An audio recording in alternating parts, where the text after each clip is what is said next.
Assalamualaikum warahmatullahi wabarakatuh. Selamat datang di channel Guru Simdik, tempat belajar bersama.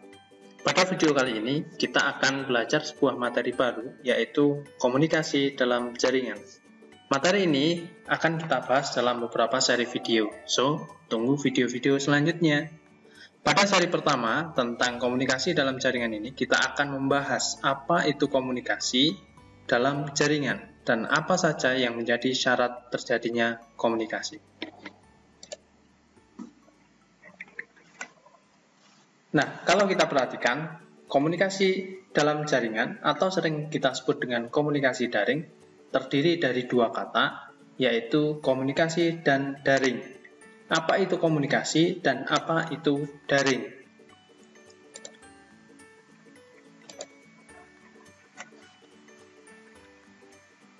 Jika kita baca pada modul simulasi dan komunikasi digital, maka kita akan menjumpai bahwa definisi komunikasi adalah sebuah proses pemindahan pengertian dalam bentuk gagasan informasi dari seorang ke orang lain, sehingga informasi tersebut dapat difahami oleh pendengar. Nah, intinya komunikasi itu adalah bagaimana seseorang menyampaikan informasi, menyampaikan pendapat, menyampaikan gagasan, ide, dan lain sebagainya kepada orang lain sehingga dapat dimengerti dengan baik. Nah, di antara fungsi komunikasi terdapat 4 fungsi pokok dalam komunikasi. Yang pertama adalah komunikasi sebagai informasi. Hal ini sering kita lakukan atau bahkan sering kita ketahui apabila misalkan kita melihat berita atau kita membaca koran dan lain sebagainya. Itu merupakan komunikasi sebagai informasi, yang mana dari komunikasi tersebut kita dapat memberikan informasi atau bahkan kita bisa mendapatkan informasi dari orang lain. Nah, ini di antara fungsi komunikasi yang pertama. Yang kedua, komunikasi sebagai kendali. Kendali ini apa? Berarti kendali adalah sebagai sesuatu yang mengontrol orang lain untuk melakukan sesuatu. Nah, mudahnya kita bisa melihat misalkan pada saat upacara bendera. Di sana pasti terdapat komandan peleton, terdapat pemimpin upacara, terdapat pembina upacara, pengibar bendera, lalu ada MC-nya, maka komunikasi di situ bisa menjadi kendali. Contohnya apabila seorang pemimpin upacara menyiapkan barisannya, siap, gerak.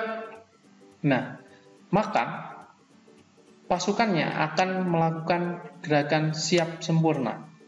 Nah, ini berarti informasi atau komunikasi yang dilakukan oleh pemimpin upacara berfungsi sebagai kendali. Nah, biasanya komunikasi sebagai kendali ini apabila orang yang diajak berkomunikasi levelnya adalah di bawah orang yang menyampaikan komunikasi. Lalu yang ketiga, komunikasi sebagai motivasi. Nah, ini kita bisa lihat dari berbagai macam seminar, dari berbagai macam video, tayangan, ya, ataupun kita bisa membaca dari buku. Nah, dari semua itu, komunikasi bisa menjadi motivasi, artinya bisa menggerakkan seseorang, tetapi menggerakkannya berbeda dengan yang kedua. Kalau yang kedua ini sifatnya adalah perintah. Ya, kalau fungsi komunikasi sebagai kendali, berarti dia sifatnya perintah. Sedangkan sebagai motivasi, dia akan mendorong orang tersebut untuk berbuat sesuatu, tetapi itu atas pilihannya sendiri, bukan karena perintah. Sehingga berbeda antara komunikasi sebagai kendali dengan sebagai motivasi. Dia hanya memberikan motivasi, memberikan semangat, memberikan rule, arah, petunjuk gitu ya. Sehingga dia termotivasi dan dia mau berubah sendiri atau dia mau menjalankan apa yang dikomunikasikan tersebut. Nah, ini adalah komunikasi sebagai motivasi.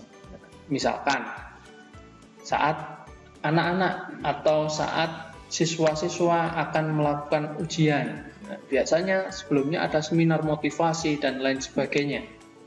Untuk apa? Agar mereka mau untuk belajar, mau untuk berdiskusi, dialog dengan teman-temannya, sehingga dia termotivasi untuk belajar agar memperoleh nilai yang lebih baik. Ini contoh dari motivasi. Atau misalkan orang dimotivasi untuk dia mau berjualan, untuk mau berbisnis, untuk mau belajar sesuatu. Nah, maka komunikasi jenis ini adalah komunikasi sebagai motivasi. Biasanya dalam bentuk apa? Dalam bentuk ajakan, bukan dalam bentuk perintah. Seperti itu.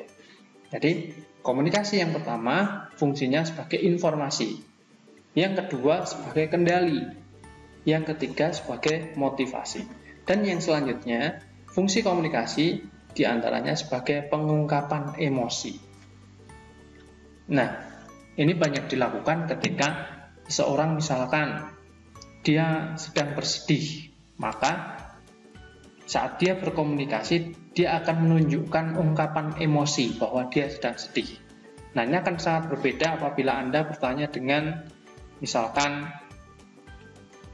Google, Oke Google. Nah, itu tidak akan mengeluarkan emosi. Kenapa? Karena yang menjawab adalah mesin, komputer gitu ya. Tapi saat komunikasi ini dilakukan antara person dengan person, orang dengan orang, maka akan terkait emosi. Apakah dia sedang marah, apakah dia sedang lapar misalkan, apakah dia sedang bersemangat. Nah, maka komunikasi itu akan menjadi sarana pengungkapan emosi. Misalkan seseorang sedang marah misalkan. Nah, saat dia menyuruh seseorang lain untuk makan, maka dia akan berteriak, "Makan!" Seperti itu. Berbeda halnya dengan orang yang menyuguhkan makanan kepada tamu misalkan. Maka dia akan mengatakan yang lain. Misalkan silahkan dimakan atau silahkan untuk dinikmati dan lain sebagainya. Nah, maka komunikasi yang seperti ini bersifat sebagai pengungkapan emosi. Jadi fungsi komunikasi itu bisa menjadi informasi, bisa sebagai kendali, bisa sebagai motivasi, dan juga bisa sebagai pengungkapan emosi. Nah, lantas komunikasi ini bentuknya apa saja? Nah, ada dua macam bentuk komunikasi. Yang pertama adalah komunikasi verbal. Yang kedua adalah komunikasi non-verbal. Apa itu komunikasi verbal? Komunikasi verbal adalah komunikasi yang dilakukan menggunakan kata-kata atau dalam bentuk tulisan. Nah, komunikasi verbal ini intinya adalah dia mengungkapkan sesuatu atau mengkomunikasikan sesuatu dengan menggunakan kata-kata yang bisa dilafazkan oleh mulut. Nah, ini adalah komunikasi verbal. Seperti itu. Jadi bukan menggunakan isyarat. Ya, misalkan, kalau komunikasi nonverbal, contohnya adalah misalkan orang mengangguk ketika mengatakan ya.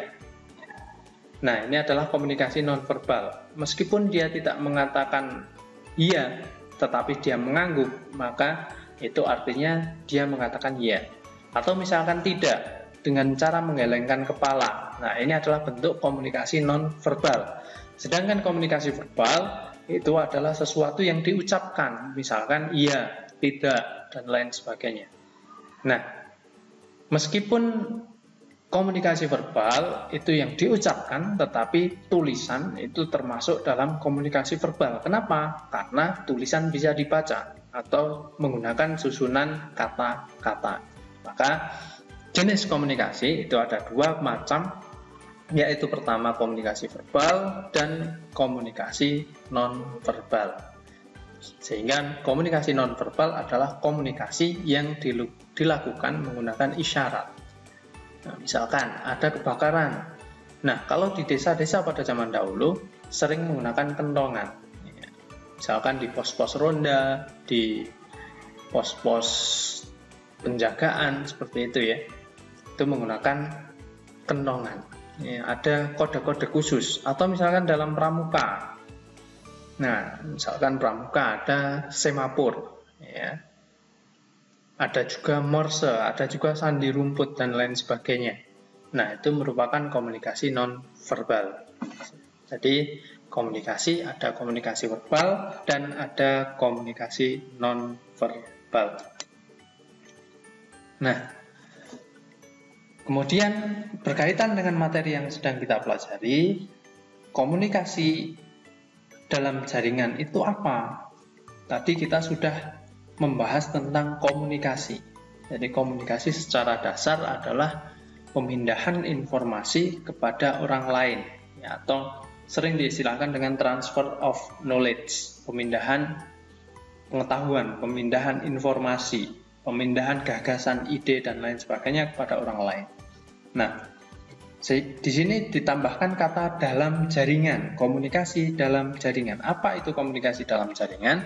Istilah komunikasi daring atau dalam jaringan mengacu pada membaca, menulis, dan berkomunikasi melalui atau menggunakan jaringan komputer.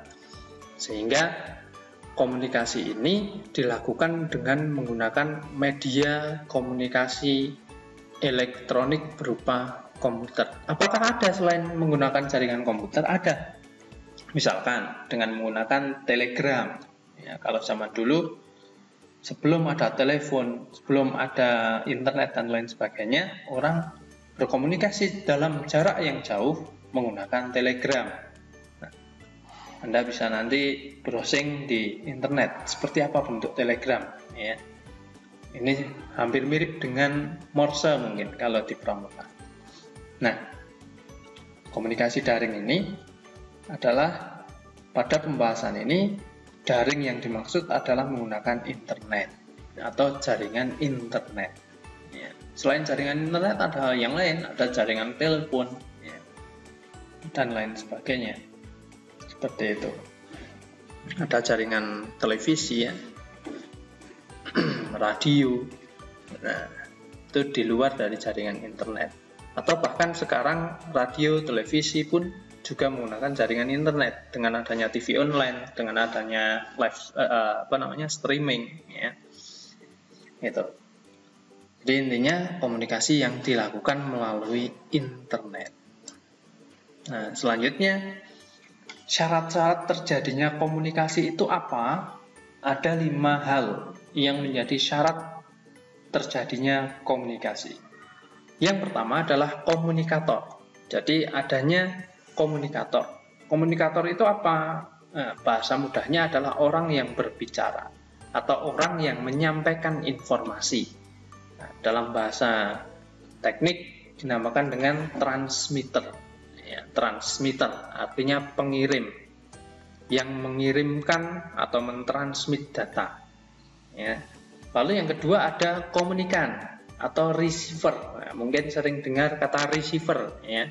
Biasanya di rumah-rumah ada receiver parabola gitu ya, untuk menerima sinyal dari satelit. Seperti itu. Jadi ada komunikan. Artinya apa? Orang yang mau mendengarkan sang komunikator berbicara. Berarti orang yang berbicara adalah komunikator, orang yang mendengarkan dinamakan dengan komunikan atau transmitter dan receiver. Yang ketiga ada media transmisi. Media transmisi ini apa? Media transmisi adalah media untuk melewatkan data, sehingga data tersebut dapat berpindah dari komunikator menuju ke komunikan melalui media tersebut. Misalkan ada 2 orang yang berbicara, katakanlah mereka sedang berenang atau menyelam, sedang diving ya. Lalu mereka ngobrol di dalam laut misalkan. Apakah mereka bisa berbicara? Tentu komunikator bisa berbicara, akan tetapi mungkin yang dibicarakan tidak akan didengar oleh komunikan. Kenapa? Karena media transmisi yang digunakan tidak cocok ya. Orang yang berbicara di dalam air tentu tidak akan keluar suaranya, berbeda dengan ikan paus ya. Nah, maka butuh media transmisi yang cocok. Berupa apa? Udara. Maka saat kita berbicara dengan orang lain ya, di atas permukaan bumi yang ada udaranya, suara kita bisa didengar. Kenapa? Karena suara kita merambat melalui udara. Demikian halnya dengan internet. Internet pun juga membutuhkan media transmisi. Kalau kita lihat di HP kita, nah, media transmisi yang digunakan adalah menggunakan gelombang elektromagnetik. Ya. Sehingga ada 4G, ada sekarang bahkan ada 5G, ya. Seperti itu. Dia melalui gelombang elektromagnetik yang dipancarkan melalui udara. Nah, lalu kalau internet sedunia, bagaimana cara mengkoneksikan? Nah, ini akan kita bahas pada video-video seri selanjutnya. Kita akan membahas bagaimana satu dunia ini bisa terhubung ke dalam internet itu seperti apa. Apakah dia melalui kabel, apakah udara, atau dengan yang lainnya. Nanti akan kita bahas di video selanjutnya. Nah, syarat terjadinya komunikasi yang keempat adalah adanya data. Apa itu data? Data atau informasi, ya. Data ini adalah bentuk terkecil dari informasi, artinya belum diolah, atau bisa juga informasi ya, yang dikirimkan. Sehingga sang komunikator ini ada yang dibicarakan. Misalkan ada komunikator dengan komunikan, ada dua orang mau ngobrol, nah, tapi karena canggung, ya, karena grogi dan lain sebagainya, dia tidak jadi ngomong, meskipun di hatinya mau ngomong banyak gitu ya. Nah, maka ini berarti tidak ada datanya. Kenapa? Karena dia tidak jadi ngomong, tidak keluar apa yang ada di hatinya. Nah, maka tidak ada data. Terjadi komunikasi atau tidak? Tidak. Maka syarat terjadinya komunikasi harus ada data yang disampaikan. Harus ada data yang disampaikan, harus ada informasi yang disampaikan, sehingga terjadi komunikasi. Lalu yang kelima, syarat yang kelima adalah adanya protokol. Protokol ini apa? Mudahnya protokol itu adalah bahasa. Sebenarnya protokol ini adalah suatu aturan-aturan tertentu yang disepakati bersama. Nah, ini namanya protokol. Nah, kalau kita mudahkan dengan istilah bahasa, contohnya misalkan ada dua orang dengan bahasa berbeda berkomunikasi, tetapi komunikasi mereka tidak menggunakan isyarat, tentu akan kesulitan. Kenapa? Karena bahasa mereka berbeda, sehingga misalkan yang satu mengatakan bahwa meja itu table, yang satu mengatakan meja itu maktab, misalkan orang Arab dengan orang Inggris berbicara, ya. Yang satu bilang where is the table? Di mana mejanya? Yang satu bilang ainal maktab. Maka dua orang ini tidak akan bisa berkomunikasi. Kenapa? Karena protokolnya berbeda. Masing-masing dari mereka tidak bisa memahami bahasa yang lainnya. Nah, maka harus ada protokol yang sama, bahasa yang sama yang dimengerti. Maka ini adalah syarat-syarat terjadinya komunikasi. Nah, di dunia internet pun juga ada protokol, sehingga antara satu komputer dengan komputer yang lainnya bisa berkomunikasi. Maka perlu adanya protokol, aturan-aturan yang disamakan, distandarisasi, sehingga semua device, baik komputer, gadget, HP, tab, dan lain sebagainya, bisa saling berkomunikasi. Seperti itu. Jadi syarat-syarat terjadinya komunikasi ada 5. Yang pertama adalah komunikator, yang kedua adalah komunikan, yang ketiga media transmisi, yang keempat adalah data, dan yang kelima adalah protokol. Demikian dulu video kali ini. Semoga bisa memberikan manfaat, dan tunggu seri-seri selanjutnya tentang komunikasi dalam jaringan. Assalamualaikum warahmatullahi wabarakatuh.